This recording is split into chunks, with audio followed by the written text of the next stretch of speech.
Sì, sì. All right, I think we can start again with the last talk of the day. It's a pleasure to have Marialuisa. Thank you. Okay, so first of all, I would like to thank the organizers for the kind invitation to the workshop and the conference. And I would like to apologize with people who were here already in the previous weeks because my talk will have a large overlap with the one by Alberto and Marco, I think, at least. But okay, I hope that you agree with the word of saying that repetita iuvant. Ah. Yeah, okay, so don't get too bored. Okay, thanks. All right, and this, so help. This is the pointer, and this is not going on anymore.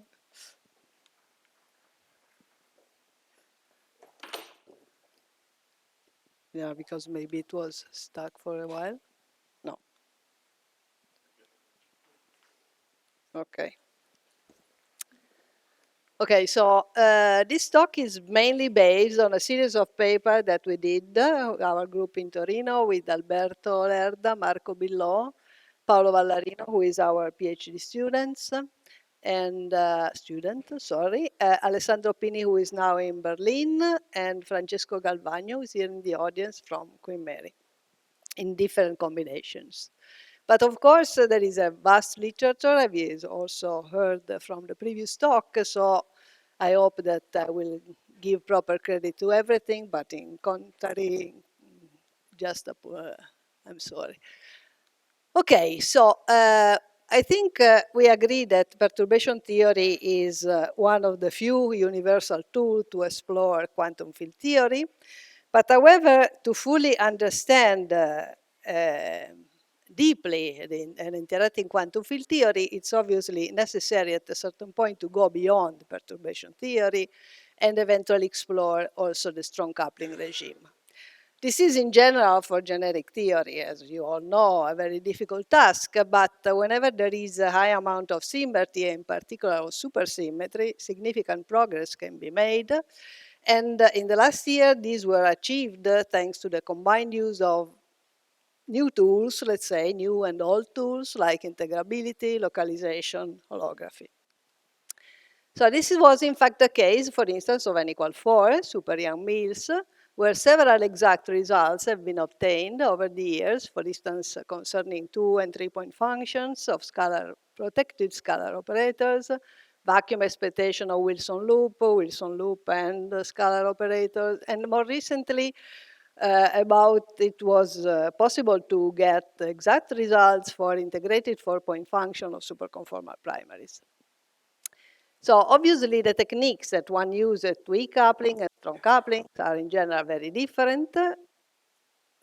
Perturbation theory generically and normally ADS CFT correspondence on the strong coupling side.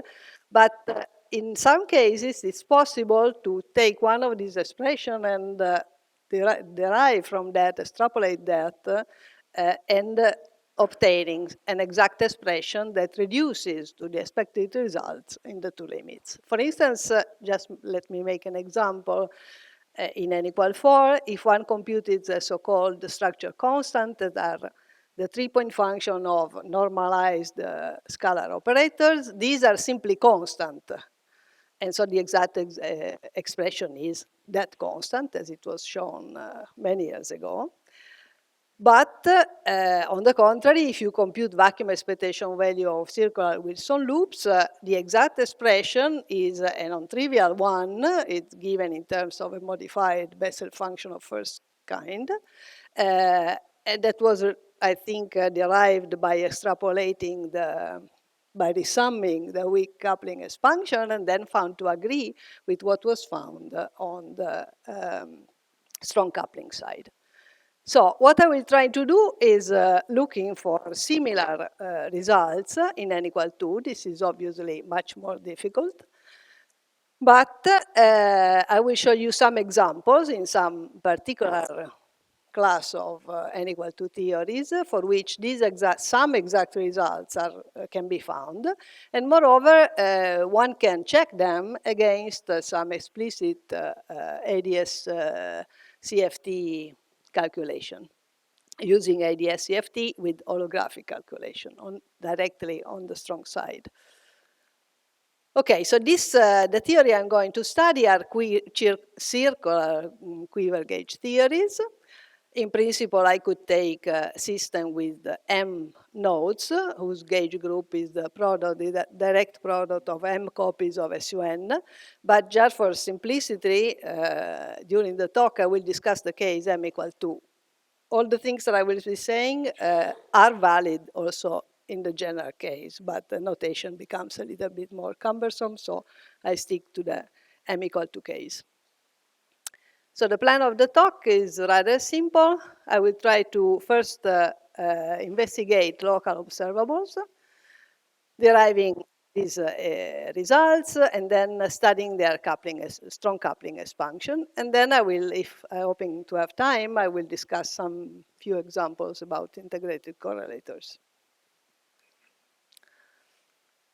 Okay, so let me first describe a little bit the theory. It's what we call the next to simplest four-dimensional gauge theory, because it is a simple Z2 orbifold of n equal 4. It has a very simple realization in terms of string theory, but that I will not use very much in the course of this talk. And it has, as I said, a gauge group that is the direct product of two copies of SUN. We can describe it using this quiver diagram, in which we see that we have two nodes corresponding to the two gauge groups. In each node, we have a vector multiplet that contains a complex scalar in the adjoint representation. And then between the nodes, we have B-fundamental hypermultiplets, 2n B-fundamental hypermultiplets. So the content of the theory is such that the beta function is 0, so our theory is conformal, and we can use all the machinery of superconformal field theory. Obviously, if I want to study local operators, a natural choice would be considering the trace of the kth power of the complex scalar in the adjoint in one of the node or the other. But it turns out that it's much wiser to use this kind of combination of the fields. In the Z2 case, these are very simple. They are just the sum or the difference of these two operators. And it's clear that the combination with the plus is something that is symmetric and is under Z2, and the combination with the minus is anti-symmetric. And for a reason that it will become clear in the following, I will call these untwisted operators and these twisted.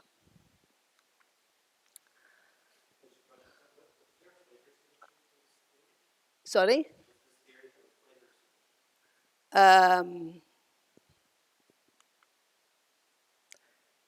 Yeah, I mean, it's, no, I would say no, because it's just a U1 left over. Okay, so what I want to study are the 2-point functions and 3-point functions for the moment. So we know that due to the conformal invariance, the structure of the 2-point function and 3-point function is completely fixed.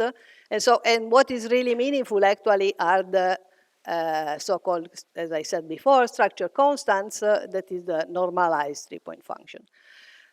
These objects are constant from the point of view of the coordinate dependence, but are non-trivial function of the rank of the gauge group and of the gauge coupling, Toft gauge coupling. So the point is try to compute them and possibly find an exact expression for that. So an obvious possibility is to use perturbation theory. That's something that people did, but obviously also people in the audience, Francesco, Marco, Alberto, Grisha, in many situations, and I mean, not me, but people did this kind of calculations. But sorry, I pushed, they become very quickly rather complicated. So a much smarter move, now that we know, is to use localization and exploit the fact that for when we compute a path integral on a compact manifold, using localization, we can reduce it to a finite dimensional integral of a matrix model. So this allows to compute many observables, like for instance, vacuum expectation value of Wilson loops, chiral, anti-chiral correlator like the one I'm trying to describe now, but also, as I will show in the end, the integrated correlators. Okay, so the idea is we want to compute correlator in flat space, but since our theory is conformal, we can easily map it to the sphere, and then we can exploit the localization to map the correlator on the sphere onto correlators in matrix model. So that's, I mean, I'm not going into many details for that, but. So the point is, which matrix model in this case? So in this case, we have our matrix models contains two n times n Hermitian matrices, A0, A1, each one related to each node of the quiver, and they basically correspond to the constant value that the fields acquire on the saddle of the path integral. And the partition function as pestum totas can be computed integrating over the elements of the matrices a Gaussian factor times another factor that contains two ingredients. One is the contribution of the instanton, non-trivial instanton configuration that, however, in this case, I will completely neglect because I will stick to the ordinary Toft limit in which n goes to infinity with lambda fixed. So these are exponentially suppressed. And I will just consider Z1 loop. Z1 loop is the determinant of the quadratic fluctuation around the saddle, arise from that.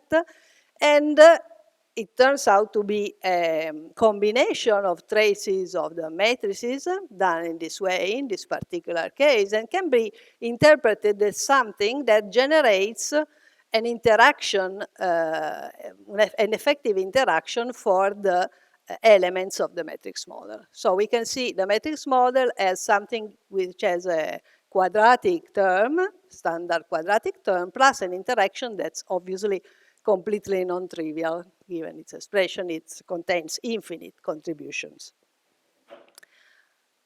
Okay, and then we should compute in this matrix model some correlators. So the last thing that we have to fix is the matrix model operator that correspond to the gauge operator. And here there is a small subtleties because the naive guess would be that since we are computing the vacuum expectation value of this kind of operators, the matrix model correspondence should be just this. But this is not completely true because since the A are chiral fields, they do not have self-contractions if I need an O bar to contract with O. Whereas this stuff, being real, they do have self-contractions. So what we have to do is actually to modify a little bit this map and define, let's say, a normal order version of this operator that can be obtained by taking actually a linear combination of operators of this kind of AK with all the lower order operator. Basically, you do the same procedure that you do when you orthogonalize polynomial, and in fact, the coefficients here are related to the coefficients of the Chebyshev polynomials. Okay, so we have set the stage at this point, and now we know that if we want to compute this correlator, and in particular this number, we can simply compute the two-point function of this matrix operator in the matrix model, and similarly for the three-point function. Okay, the thing that is useful to do is to compute our objects, our observables, as, let's say, perturbatively in the interaction action. So the first thing that we want to study is what is the situation in which we switch off the interaction action. And so we study the free theory that is basically n equal 4. In this case, the two-point function is diagonal, obviously, and gives this result. This can be computed in many ways, but starting from the original degrees of freedom, let's say. And the three-point functions are non-zero just when the conformal weights obviously satisfy this constraint, but also when we take either 3 untwisted fields or 1 untwisted and 2 twisted. Here it's because the twist is Z2, and so obviously the twist must add up to 0, and so there is just a possibility either 0 or 2. Okay, it's also useful actually to define the normalized version of these operators, define these P operators, simply by dividing constants, in such a way that we can also graphically represent our building blocks. And we see that the two-point function of this object is simply delta function, so it's identical operator, it's a trivial, let's say, propagator between these two fields. And then there is a very simple three-point function that is done in this way. So these are exactly the result that one would get in n equal 4, but for a, let's say, trivial square root of 2 factor that is due to the geometry of the orbifold. Okay, so now we can finally switch off on the interaction action. And the first thing that we have to notice is that the interaction action is made just out of twisted objects. You see that the combination that appears are always A0 minus A1. So we just have the odd stuff in here. And it's very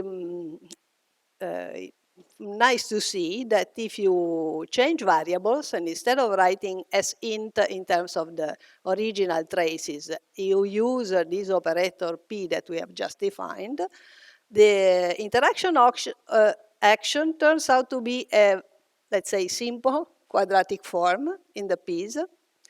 The form is very simple. The coefficient of the quadratic form are not that simple, but nevertheless, they are well defined. These are convergent series. And the nice thing is that they can actually be resummed in an explicit form. And we get that they can be written as a convolution of Bessel function of first kind. That depends. Okay. You see that's a product weighted with this particular kernel that has the makes the product, makes the integral convergent both in 0 and in infinity. So this was found already some years ago by this set of people. But I would like to stress an important feature. This is not just a smart way of rewriting the previous expression, but once that you have been able to write coefficient of the quadratic form in this way, you have actually found the exact dependence of the interaction action on the coupling constant, because now nobody tells you that you have to think that lambda is small. I mean, you can read this expression also for lambda big and do whatever you want. Any value of lambda give you a well-defined integral. So this is nice. This is in fact the core feature that allows to get exact results for the correlators. So now we can do the correlators of the P, and there is a first case in which you compute the two-point function in the interacting theory at this point. So we start with the untwisted operators. And this is very simple because since these are untwisted operators, as the interaction action contains just twisted operators, this object at the numerator, basically it's identical to this one in the larger limit, in the leading terms in n. And so you see that the two-point function of the untwisted operator is unchanged. It is the same that it was in the free theory. That is the same that it is in n equal 4. Whereas when you go and try to compute the two-point function for the twisted operator, the situation is pretty much different because this object talk with what is inside in S-int. So you have to, as usual in perturbation theory, you expand everything in powers of this exponent. And you see that the different terms basically amounts to insert, to take the free object, then the object with one insertion of the x, the object with two insertion of x, and so on and so forth. So in formulas, this object is nothing but this. That is nothing but this. That's something that we call D. So you are able to define an effective two-point function, a dressed propagator, something like that. And in terms of x, you have a formal expression that contains the exact dependence of this object on the coupling constant. Okay, so just in pictures, you can do the same for the three-point functions. Again, the one with the all untwisted operator is not affected by the interaction. And the one with two twisted operator, you can correct it by inserting in each, let's say, twisted leg, 1 power of x, 2 power of x. So you have to change the twisted legs into, let's say, dressed twisted legs. And so it means that the three-point function is actually this object. That, I mean, if you define this small d in this way, can be written like this. Okay, so again, this is, I mean, an object for which you can, investigate the behavior at any value of lambda. So we are ready to compute the endpoint function for the full interacting theory. There is just a further step that one has to do, because the P, so far we have computed the three-point function, for instance, of the P. But the P are not the object that correspond to the gauge operators, because the P were the object corresponding to the gauge operator in the free theory, whereas now we are in the interacting theory. So we have to do, let's say, a further normal ordering. This is the delicate step of the procedure. This is, it can be done, at least recursively. It's not that easy, but it can be done. And so in the end, it turns out that the correlators of the object that really correspond to the metrics, to the field theory operators, are a combination of the P's. And so in the end, you can compute their two-point functions. And the two-point functions turns out to have this kind of expression. It's rather complicated, again, but you see that it's the ratio of determinants of infinite matrices that can be obtained starting from the X matrix appearing in the interaction that I showed you before. You simply have to take, for instance, the matrix containing just the even elements, and then the suffix n means that you have to erase the first n rows and n column. So, for instance, this is x2 when you erase 1 and 1, and so on and so forth. So, this is a rather complicated expression, but nevertheless, it's something that is there and can be studied for any value of lambda. Okay, so first of all, it's instructive to study what's the behavior of this object for small lambda. This is interesting because, I mean, at small lambda, in principle, we know everything. But nevertheless, if you use this kind of expression, you see, for instance, that the small lambda expansion of the Bessel function that are appearing inside these matrices gives you the weak coupling expansion of the correlator. But you can, the expansion is very efficient, and you can have, let's say, you can reconstruct the weak coupling expansion up to very high order, like for instance, for G3, you can feasible computer time and up to lambda to the 160. This is because these are determinants of infinite matrices, but I mean, as far as you go on with the order of the column and the rows, the power of lambdas that appear grows. So if you decide that you want to stop at lambda to the 10, your matrix, you have, I mean, all the element of your matrix that goes beyond the 10th line and the 10th rows goes to 0, and these determinants turn out to be determinant of finite matrices, and this is something that your favorite computer program can compute very efficiently. And so you end up having, if you want, a very large perturbative expansion.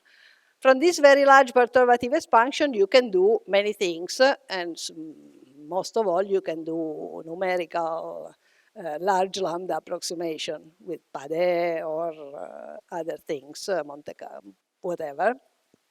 And in the end, starting from a high order perturbative expansion, you are able also to get some hint on what is going on for strong coupling. But, at least according to my taste, you can do better because you can investigate the analytical behavior of this object as strong coupling. I mean, you can investigate the strong coupling expansion analytically. And this is because the following fact. We have to investigate the behavior of X. So first of all, instead of starting from a determinant, we start from X itself, and we study its large lambda behavior. And this can be rather easily done using Mellin-Barr techniques. And you discover that these objects are linearly divergent with, but the terms that diverges with lambda is a matrix that has just three non-vanishing elements on the three central diagonals. And so when you go and you want to compute the determinant of something like this, let me first tell you heuristically, you can, since this goes like lambda, you can think you can neglect the 1, so you are computing something like this. And obviously, this object is infinite and it's badly divergent. It contains infinite powers of lambda. But when you consider the ratios, you see that since the stuff at the numerator has one row and one column less than the one at the denominator, in the end, you have infinite powers of lambda here, infinite here, but here one less than here. And so you are left with the fact that the ratios goes like 1 over lambda. This is just to give you an intuition. Then you can actually do better because you are able to compute the determinant of that triangular matrix in a way. And you can compute the actual number that appears. That turns out to be this. So you have a term that goes like 1 over lambda with this specific coefficients, and then something that goes like lambda to the minus 3/3. And now, actually, you can do even better because thanks to their knowledge about Fredholm determinant, Bessel kernel, Grisha, Matteo Beccaria, and Arkaditz, I think, were able to write the full expansion of this object in a strong coupling with all the possible powers in lambda. So the expansion has this kind of a form, and it can be very efficiently organized in terms of, instead of lambda, of a shifted, let's say, redefined version of lambda. That it's lambda shifted by this factor of log 2. That's also something that would be worth investigating.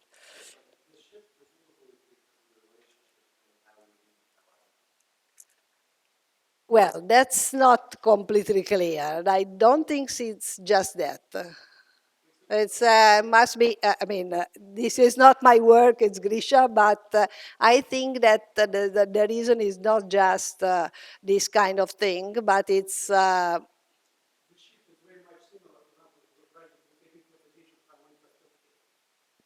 So sort of vacuum energy, you mean?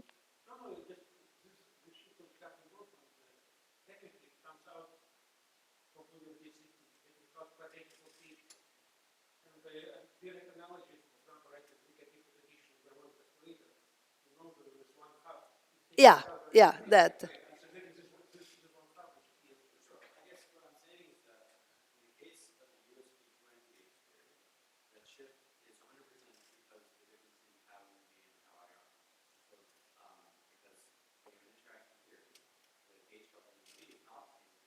No, no, no. I agree with that. I agree with that.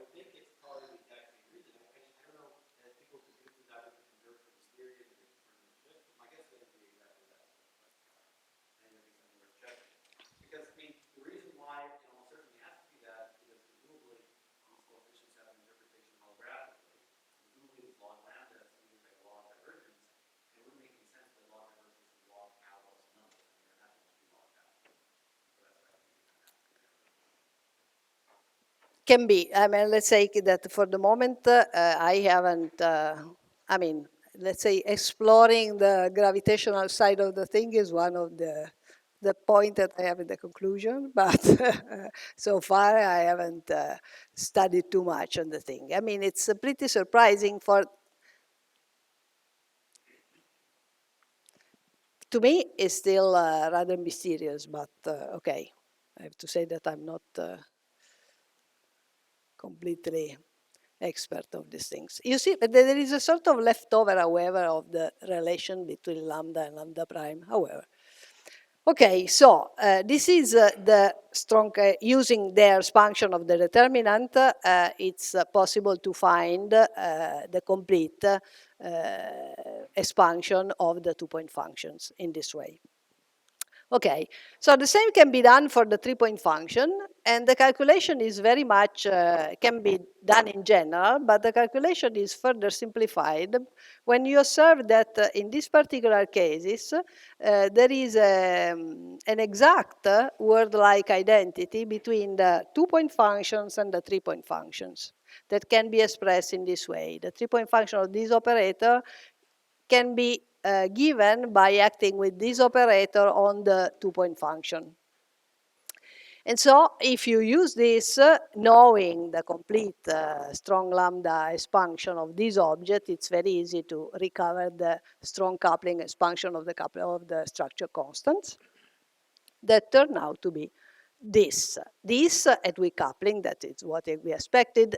Written in this way, it's very easy to understand because at weak coupling, this object is a constant, does not depend on lambda, and so here we have 0, and you are left just with the square root. Whereas at strong coupling, this object goes like 1 over lambda, and so you get a -1. A strong coupling, again, this object goes like lambda to the 0, but it's not the same constant that you had a weak coupling. It's another constant where the weight of the twisted operators are shifted by 1 unit. And what I would like to tell you is that these kind of things come out also from an explicit holographic calculation. So the holographic dual of this quiver gauge theory is very simple because it's simply the orbifold of a ds5 cross s5. And this orbifold has, as a fixed locus, simply a ds5 cross s1. As in any orbifold, we have twisted and untwisted gravitational fields. And it turns out that I gave these names to the operator for one reason, because these untwisted objects, gauge fields, are dual to the untwisted fields. In particular, they are dual to Kaluza-Klein modes of the matrix and the Ramon-Ramon four-form fluctuations, whose effective actions can be obtained simply, not simply at all, but I mean conceptually simply, by dimensionally reducing type 2b on S5. And so you get people already in the 90s, it was one of the first calculations that were done, got this kind of effective action. And from that, once you use the holographic dictionary that relates lambda to n and to g strings and alpha prime to square root of lambda and the radius of IDS, you are able to write the 10-dimensional gravitational constant in terms of n once you put this object to 1. And using this kind of map, you can, from the previous action, compute the 2 and 3 point Witten diagrams, and from the ratio compute the structure constant. That is the one that I show you in the very first transparency.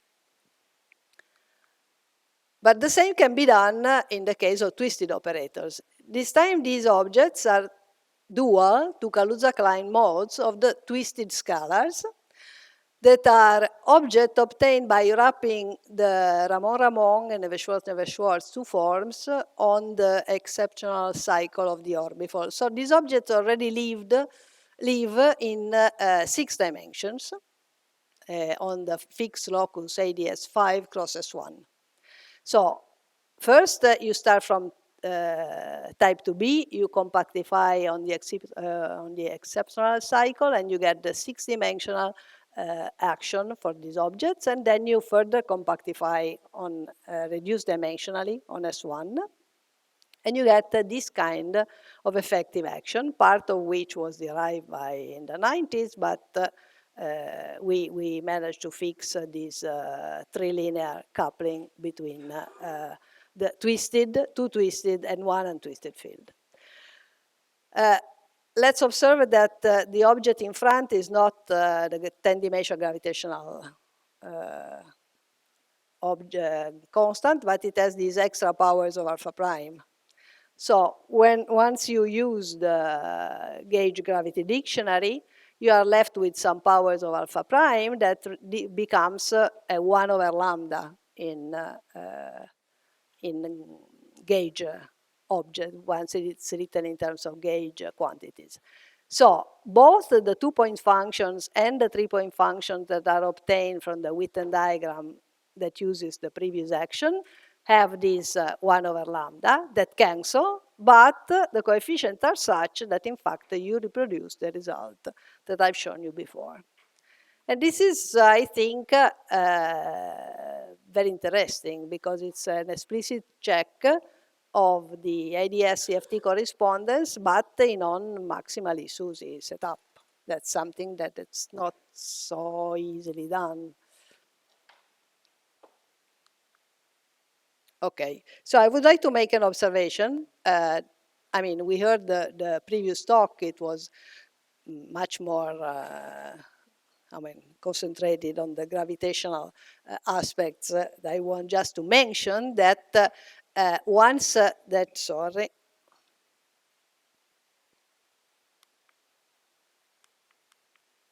I went too far. I was here. Okay, we have seen that the 3.5, the structure constants admit these as functions in powers of alpha prime. But again, when you go back and you translate, use the gravitational gauge dictionary to convert this alpha prime, it is square root of lambda in terms of alpha prime, you see that the expansion that you have here is exactly the one that you would expect from closed string amplitudes. So these, as we heard discussing by Chester before, are supposed to be, this is supposed to be basically the effective and the gravitational effective action that so far we are not able to compute directly from the gravitational side. So this kind of expansion gives a very strong prediction for the string correction in different setups. Okay, let me just mention that, however, it seems to be there is a case in which a check of the correspondence at the string level seems possible, even if we never managed to really finish. But I mean, just to give you a hint, if you do this kind of study for quiver that are bigger, with m bigger than 2, for instance, if you consider Z3 or more, there are also 3-point functions also for non-trivial operators, because you can have a 3-point function that mixes different twists as far as the sum of the twist is 0. And so you could compute this, and in fact we did, and from the field theory and matrix theory point of view, there is really no difference. And so there's no surprise in saying that in that case, the structure constant is simply this. Also, the third leg changes and becomes k minus 1. That's nothing strange. But this means since each of these goes like 1 over lambda, 1 over square root of lambda, the 3-point function should go like 1 over square, the lambda to the 3/3, sorry. And lambda to the 3/3 is alpha prime cube. So this kind of coupling should come from a string coupling from the field theory point of view. And in fact, you cannot recover any coupling between 3 twist fields starting from a supergravity action and, I mean, you need to go at the string level, write a string amplitude that gives you an explicit coupling in IDS, something that should be there just in IDS, not in flat space, obviously, and that in the end should give you a coupling that goes like this. Okay, so this is something that we are trying to do. And, but okay, there are some technical problems in the string, in calculating the string amplitude themselves. So we're a bit stuck, but it will be interesting, really interesting, I think, if we could go through this kind of calculation. And so this is the last thing I would like to say, since I'm basically on time. So as we all know, if we compute 4 and higher point functions, they do have a non-trivial dependence on the coordinates, and so they cannot directly be captured from the matrix model, obviously. What it has been shown recently is that, however, by differentiating the n=4 partition function with respect to suitable deformation parameters, one can in fact find some integrated 4-point functions.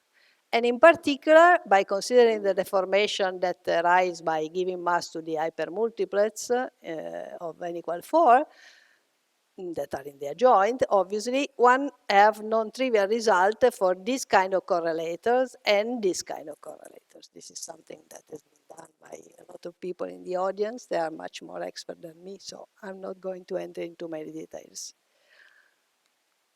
The same configuration, however, as we again heard in the talk, in the previous talk, can apply for superconformal theories with n=2 supersymmetry in principle.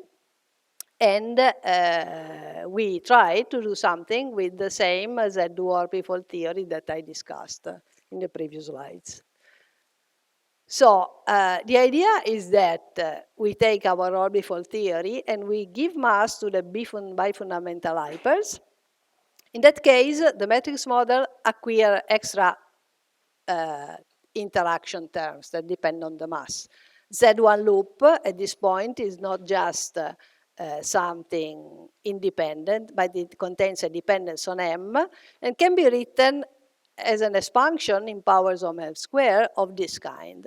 So the interesting fact is that the coefficients of these mass deformations can be expressed in a form that is very similar to the interaction action, because again, these objects are quadratic objects in the P operator that I've shown you before, and the coefficients are such that they can be written again as convolutions of Bessel kernel. The only difference.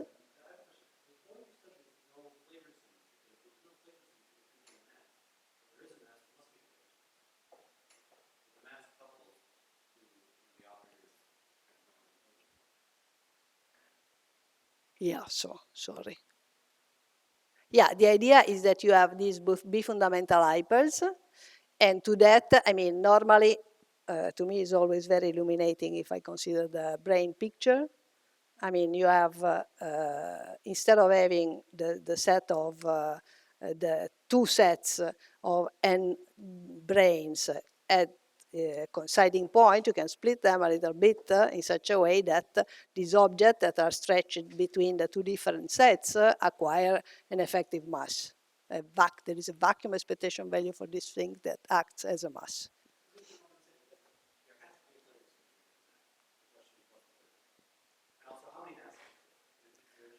No, okay. Here you could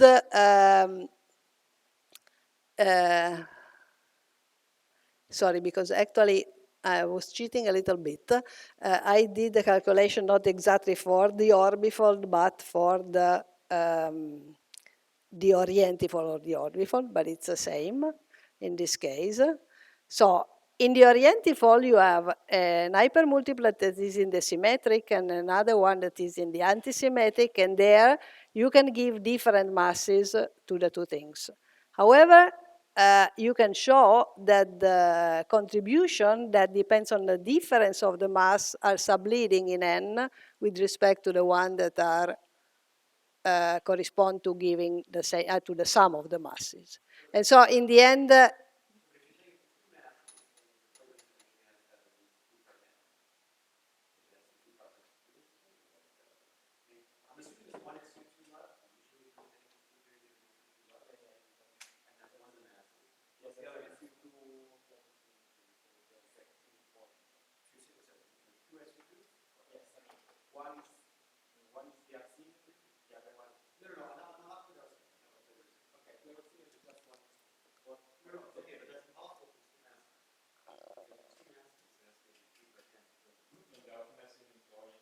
yeah, the two masses in the orientifold. In the orbifold, that's exactly, that's a work by, sorry, these are the people. It's basically the same, but.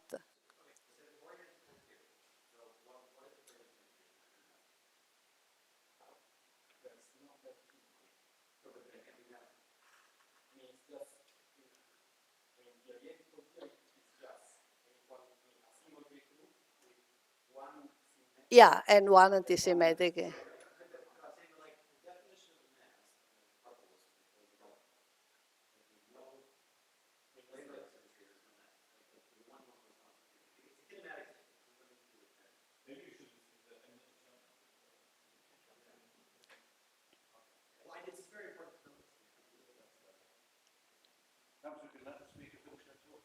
Yeah.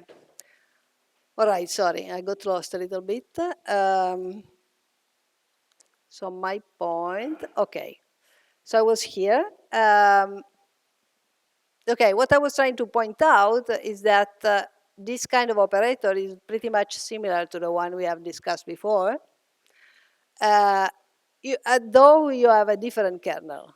The kernel has a different power of t, of the integration variable, depending on the order of the expansion. But you have a whole family of terms and a whole family of matrices that are basically very similar. Again, these are exact expressions in the coupling constant, so you may hope to regain exact expression for the integrated correlator. This is in fact what happens. If you compute this kind of object and you normalize it with respect to the two-point function, corresponding two-point function, for the untwisted objects, you get this kind of expression, this function of the elements of the matrix that I just showed you. And this, once you substitute the expression in terms of the j's, is exactly the expression that was found for n equal 4. Whereas for the twisted object, again, I didn't write the explicit formula because it's a bit, I mean, a couple of lines, but nevertheless, it's very explicit, and it contains the matrix S that comes from the interaction and the matrix M2 that comes from the mass deformation. And so you can go and study their strong coupling with the same techniques that you have employed for the scalar correlators, and so you get this kind of result. This is the n equal 4 result. In this case was expected because this was the n equal 4 expression. In this case is not at all trivial because here you have a huge mess of terms, and it's a very, delicate cancellation of different effects that allows also in this case to recover this very simple result. So this confirms that this kind of theories are normally at the leading order in N they are planar equivalent to N equal 4. So one here should be able to go to the next to leading order in N in order to see a difference. In this case, it's pretty much complicated because it's complicated the mixing of the operators. But instead, in this case, it's in the case in which you just make 4 derivative with respect to the mass, this is simpler. In this case, the dominant term is of order n square, and this is exactly what you get in n equal 4. But obviously also the strong coupling is the one that you get in n equal 4. But if you go on, in this case, you can recover the following order, and this is not the same that you get in n equal 4. This is a different number. And you see that indeed the difference from n equal 2 and n equal 4 shows up in the next two leading order in n.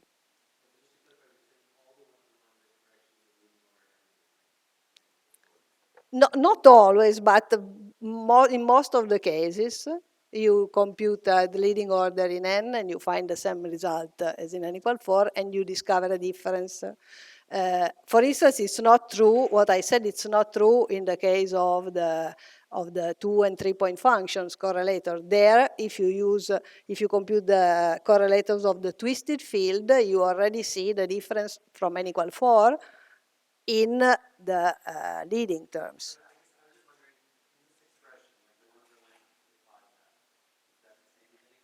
Yeah, this is yes, this yes.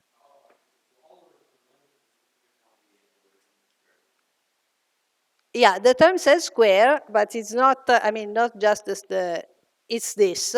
And this, if you expand and you write it in terms of J, it's what people write for n equal 4.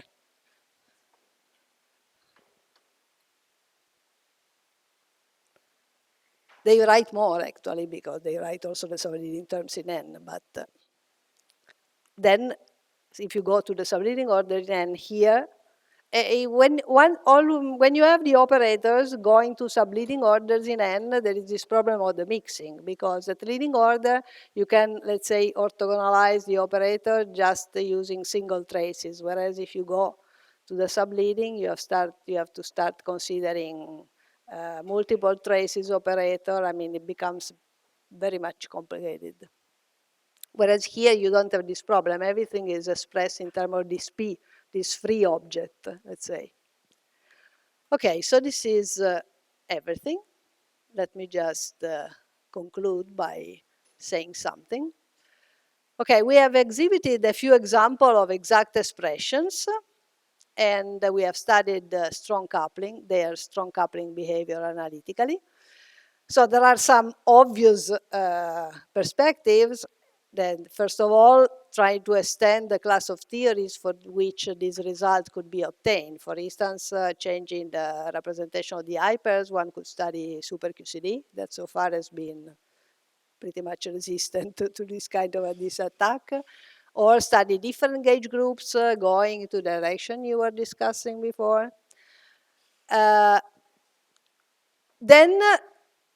from the point of view of the integrated correlator, another nice question is to try to discover if there are other integrated correlators that could be possibly computed starting from matrix theory.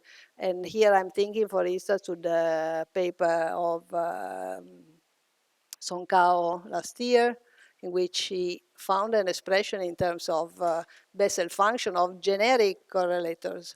So discover if even those have a matrix model representation of some kind or not would be nice, or if we can find other deformation of the matrix model that leads to new integrated correlation.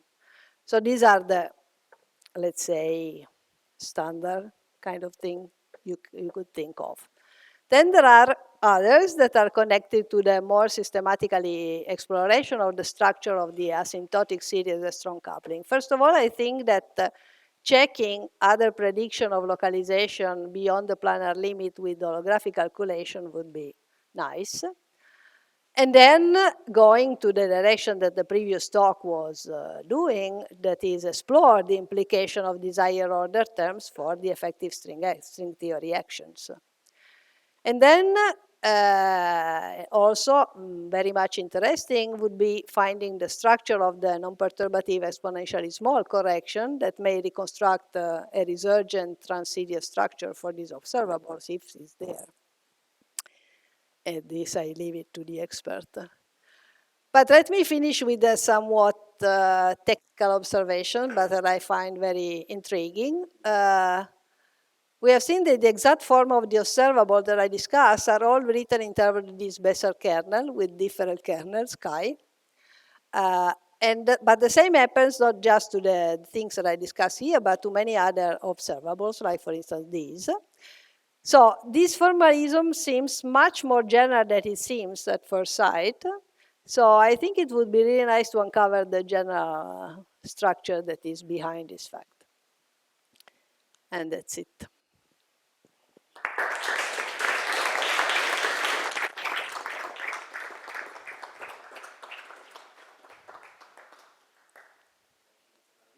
More questions, comments?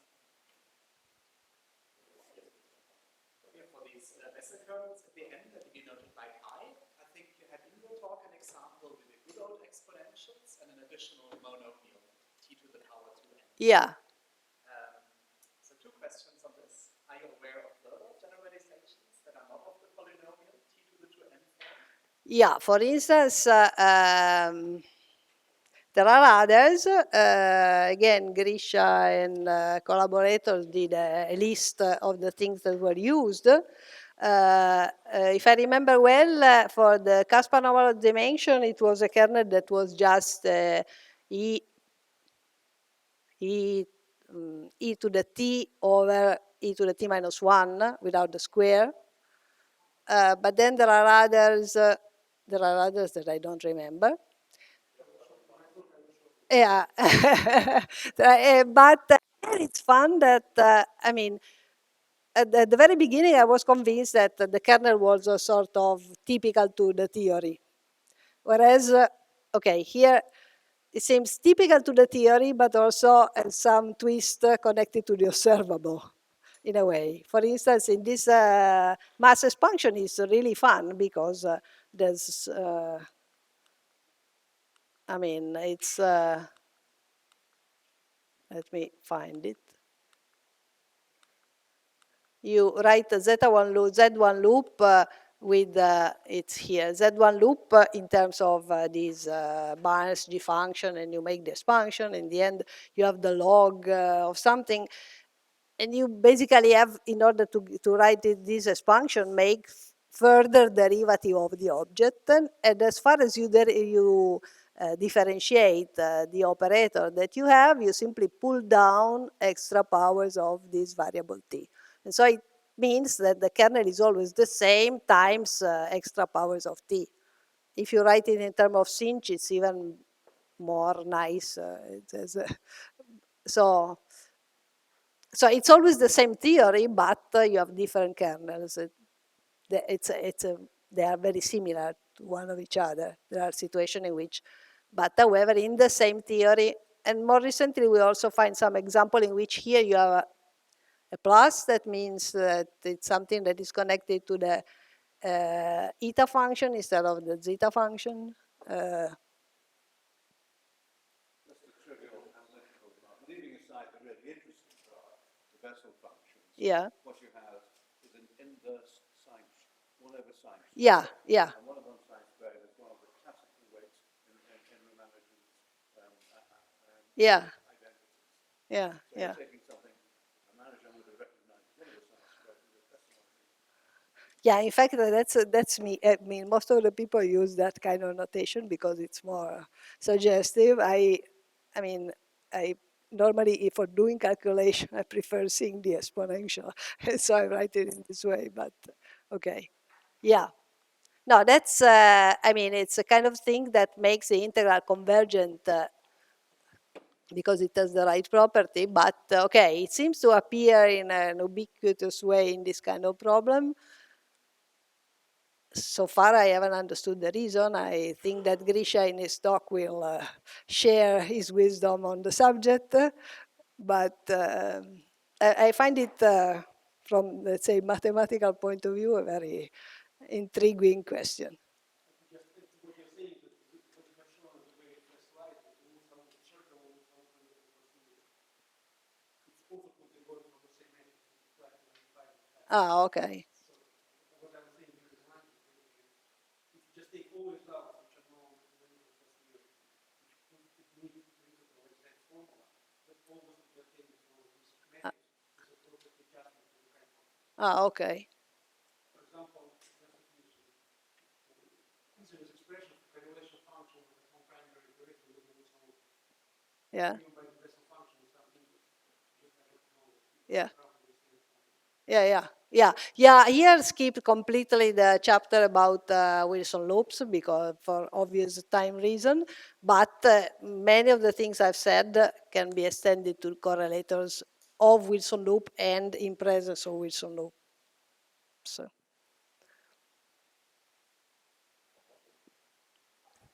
when you talk about the four-point function, you said that you integrate the qualitative. What are the integration values? But here, I mean, here I'm using the same that you use in n equal 4 because, I mean, I start from. I mean, the integration value for cross the space-time. So sorry, I don't understand. The cross ratio, U and the V. Yes. So it's supposed to be the same. Yeah.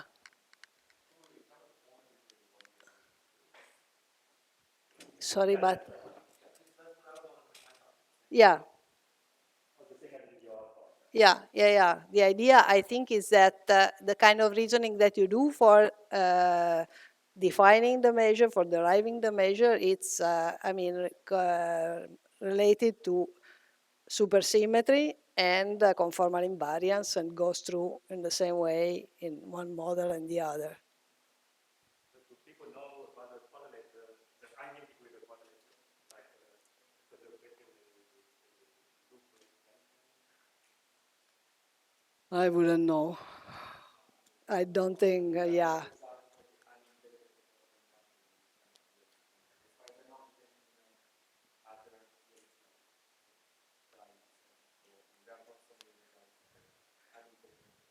No, I think that this is one of the problem. I mean, it's not that obvious to check the results because you don't know in most of the cases, you don't know the unintegrated the correlator. So.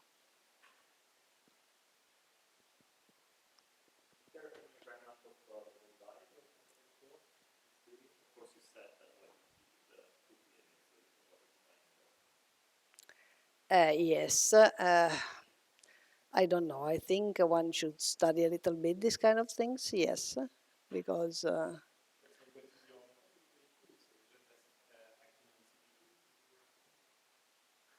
Sorry, but I'm getting really. Yeah. The all-default construction in type, it was a type 2B all-default construction, right? Yeah. If you act geometrically, you should have SL2B as the value. Yeah, no, I should be there, but we didn't, that for sure. But what I don't know if you can see any evidence of the modularity in this kind of results. That I don't know. Yeah, exactly. Probably you should do what you were doing, right? So find a tau, and then what I don't understand so far is what you discussed. You were saying before this shift to the ultraviolet between ultraviolet and infrared. How you can see it in this way?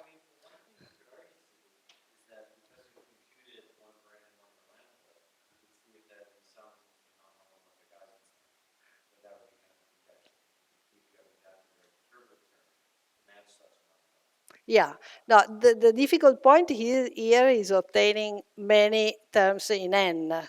because in n equal 4, you were able to obtain many orders, basically all the orders you wanted, I think, in n, whereas here going to higher order in large n expansion is rather complicated.